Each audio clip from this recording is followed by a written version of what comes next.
แต่ว่าหนาวแต่มาใส่บางใส่เบิ่งแต่ไม่แย่บังตื่นมาก็กาแฟแล้วเนาะใช่มันไว้ใช่มันบองไว้ใบบอง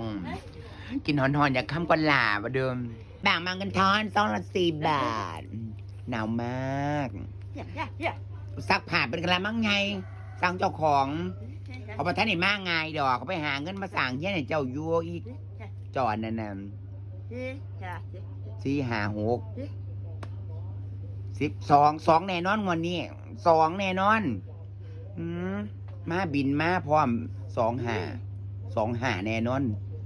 โอ้พอมันก็ดีใจยุ่นบ้างจะไปเลี้ยงลูกน้อยๆญี่ปุ่นอีกแล้วกินฮอดว่าสัน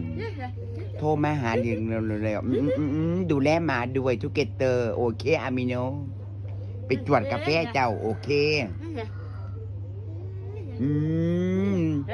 ตอนนี้ก็บิดมาแน่นอนโอ้สิไปกันนั่นเกี่ยวเข่าเองเอาไปซักผ้ากินกาแฟซักผ้าเพราะอีเมียเขา